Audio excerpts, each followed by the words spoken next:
You guys have been asking for a shop tour, so here it is. This video is brought to you by Simply Safe. More about them later on in the video. So instead of just walking you guys around my shop, I figured that it might be fun to show you my workflow. So to show you what has been working for me in my space and what I would change. So a lot of people ask me what's behind the curtain, so you guys might get to see beyond that curtain today. My shop is in my detached 4-car garage that's about 40 feet away from my house. And it is an awesome space because it's so spacious, but it's unheated and uninsulated. And if you can't tell from my accent, I live in the Northeast, so it's really rough in the wintertime. Moving right along, I usually pull my car up right to here so that I can unload all of my lumber. My main workbench is right here, so it's a really great convenient landing site to sort all of my lumber. If I'm not using it right away, I'll then store it onto that lumber rack that's on the back wall. I also have slabs just propped up on any blank wall in my space. That's definitely something that I need to improve. This is where all of my projects start. I built this about 4 or 5 years ago, and here's what I love about it. The top is MDF. So I can drill into it, cut into it, spill glue all over it, let my kids color all over it, and I don't care. I could just replace the top when it gets too beat up, but I'm actually not going to do that. I'm going to build a new bench. And the reason for that is because I built this using pocket holes and screws, and there's only one center support in the middle here. So this top is not level at all, and it's not great for assemblies.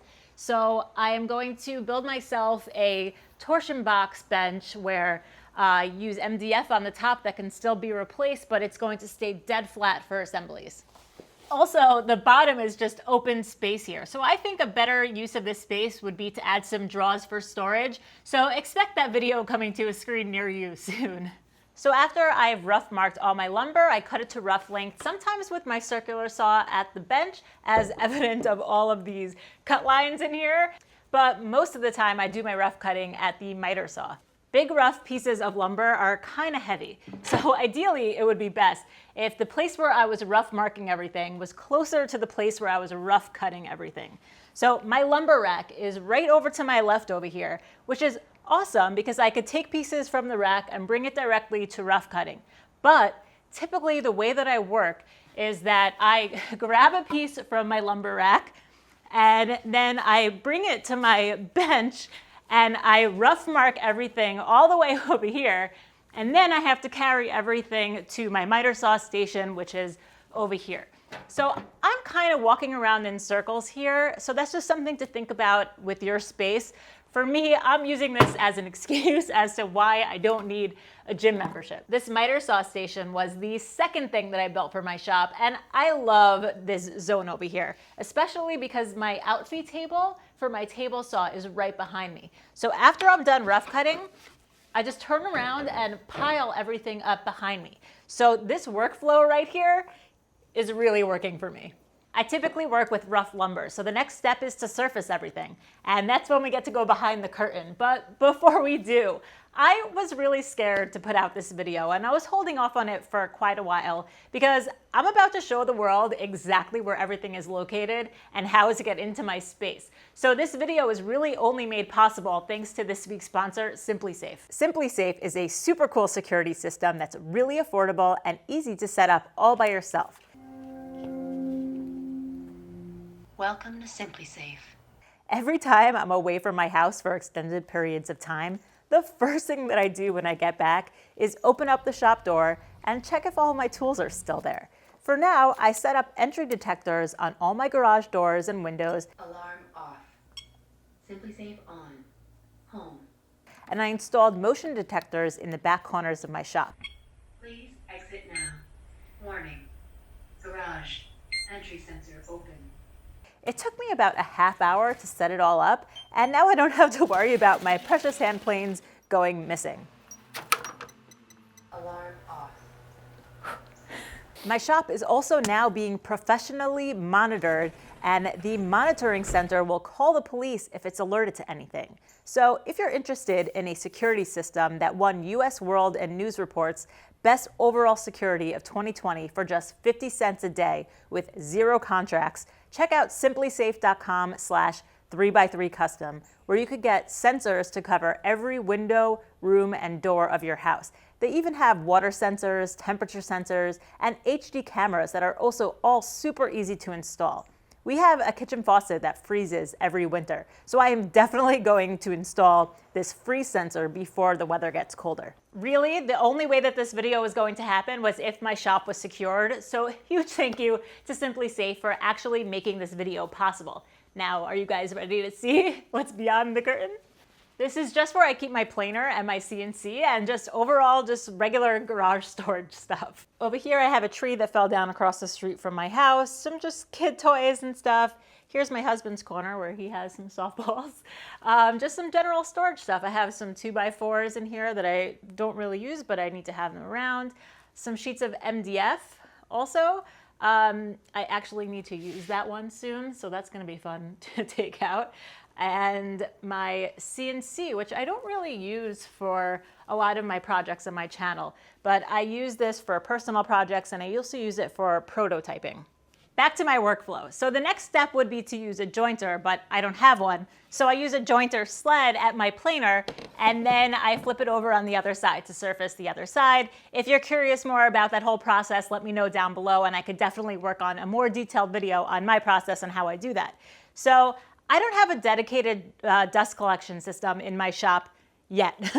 Most of my tools are just hooked up to shop vacs, but that just wasn't working for this planer. There were just too many chips and too much dust. So I picked up this Harbor Freight unit, which is great for collecting the chips from the planer. So I think I got it using a coupon when it was on sale, so it was a really good deal. And it was just impossible to assemble. The instructions were useless. Thank goodness for YouTube videos. So while I was back here, I figured it was great dust collection for the CNC. And I love that all this stuff is out of the way from my regular shop, because since I rarely use my CNC and because the planer is really only used in the beginnings of my projects. So now that I have two flat surfaces on my boards and they're parallel to each other, it's time to work on the edges of the boards. Once again, I don't have a jointer, so all this gets done at the table saw. So this table saw surround is actually the third thing that I built for this shop, and I have a whole video on how I built it and how it functions. So the only thing that I added though since that video is I added a shelf on the side over here that holds some of my jigs. I typically use a tapering jig as a jointer jig to square up one edge, and then I flip the piece over, use that squared up edge against the fence to rip my pieces to width. So my general workflow in this area is that as I'm ripping the pieces, my squared up pieces get put onto my bench that's to my right, and all of these scraps get piled up onto the left. The table saw creates the most scraps. So once they get piled up on the left over here, I have all this scrap wood storage that's right nearby. This bin is right behind the table saw. I actually have a video on this also. And all of my smaller scrap gets piled up on the shelf that's underneath my miter saw stand, which is right next to the table saw, so it's nice and convenient here. I know that this looks crazy, but I actually make a ton of stuff from all this scrap wood, like my 3-string Explorer and my scrap wood boxes. So all this stuff actually gets utilized. The only thing that I don't like about it is the way that it's organized, or the lack of organization here. So eventually I want to build some dividers to sort them by wood type. The embarrassment of you guys seeing my mess now is motivation enough to finally get around to doing that. So now all my scraps are put away and all my work pieces are piled up on my workbench over here. I lay everything out and then I mark everything to be cut to final length. And I do that over at the table saw. I like to do this step at my crosscut sled because I just find it to be more accurate than my miter saw. So now all the pieces are cut to width, length, thickness, they're all dimensioned, and they're all piled up over here and they're ready to be laid out for joinery. And I keep all of my layout tools and squares and everything in this drawer over here. This is also where I keep a lot of my hand tools and where I think that my space could be improved a little bit. So after I've dimensioned everything, I spend most of my time between these two benches over here. So ideally, it would be really great if all those squares and hand tools were on these pegboards that are around this area so that it's easily accessible from these benches instead of in that drawer over there. I know it's not much of a walk, but it's still just workflow would be better to just grab over here and go over here.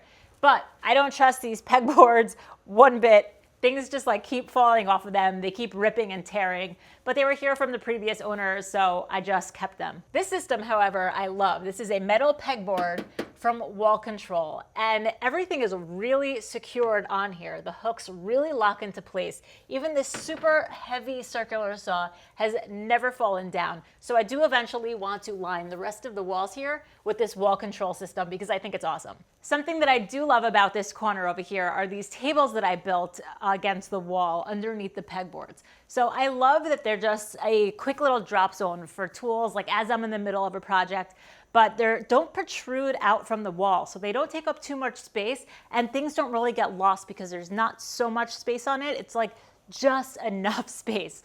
And I also really like the open shelving that's over here that holds my sandpaper, but we're not up to sanding yet. Now from here on out, every project is different, so there's no more typical workflow. But generally, all the details that need to be done on my projects are done on these machines that are along this wall over here. And that's my bandsaw, benchtop sander, drill press, and router table. So if you've been watching my channel for a while now, you would know that this bandsaw is a huge upgrade for me, and it's been amazing in my most recent projects.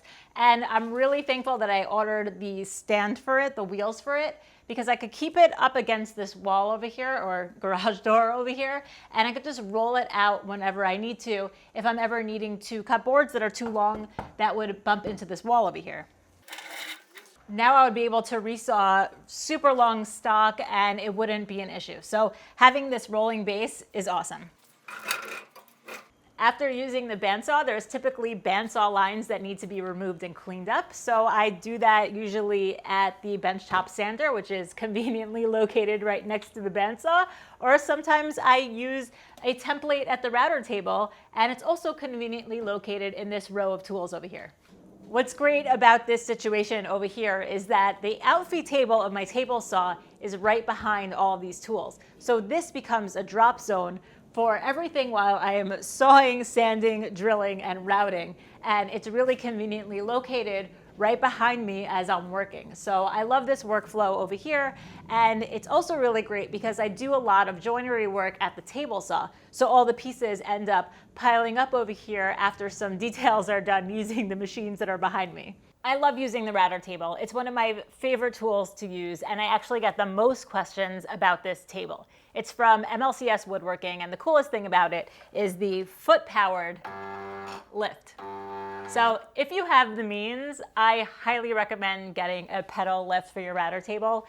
It also has this tablet that could control the height, but to be honest, I've really only ever used it once, and I don't really plan on using it too much, but this pedal, awesome. So I keep a lot of my router bits and sanding accessories in this set of drawers over here, but I think I actually want to build a cabinet with storage underneath my router table and also incorporate some sort of dust collection, because right now there's a dust port in the back over here, which is great when you're routing the edge of a piece of wood. But when you're doing something housed like a dado, all the dust either shoots out the front or falls down into this bottom over here. This is my biggest dust problem that really needs to be addressed soon. So hopefully I get around to that soon. All right, so all the details have been done and it's back at the bench. Just something to note here, I have two workbenches. I have this main bench over here, this MDF bench, which is my main workhorse, and I also have this bench that has dog holes over here. I love using this bench because it has the dog holes and I can easily put the holdfasts in to hold my workpieces down when I have to bring the tools to the pieces, like when I'm using a jigsaw or a router. But I do not like to use this bench when I'm using hand tools, like if I have to plane, because the bench is just wobbly. My other bench is the same situation. So I do eventually want to build a really sturdy, legit woodworking bench that's like beefy top, thick legs. I will definitely be getting around to that at some point in the next year or so. Now that I said it, it has to be done. So ideally, I want two benches. I want one MDF torsion box bench that's going to be able to take a beating, going to be great for assembly, and I want another really solid, sturdy bench that has a ton of work holding vices for hand tool use. All right, so everything is cut to size, holes are drilled, dados are routed, tenons are cut, everything is done, time for assembly. So my clamps are kind of all over the place, but they're all close to this bench over here. So I have some F-style clamps over here on this wall control panel. I have some clamps that are easily accessible right under my bench, small clamps that are on rods at the end of my bench, and large clamps just on the floor over here. I don't have any wall space to spare to have a better location for these. This works for now. Now, everybody's favorite step, sanding. So I just keep my sander over here with its dedicated vac because it's right next to my bench and this is where I do most of my sanding. And I keep my sandpaper really close by also in this open shelf over here. And I love this whole system that I built out here because all the shelves can be taken out and they're really adjustable. And the last step in every project is finishing. So I keep all my finishes on these narrow shelves over here, and I made them narrow so it's only one product deep. So nothing gets lost behind anything, and I can easily see what I have and what I don't have. Now just some random stuff around the shop. I keep some of my router bits for my trim router over here, and I keep all of my chargers on this wall, and I really like that they're out of the way. All of the extra batteries are stored in this unit over here, along with a lot of my drill bits. And here's a drawer full of Dremel accessories because there are a billion of them.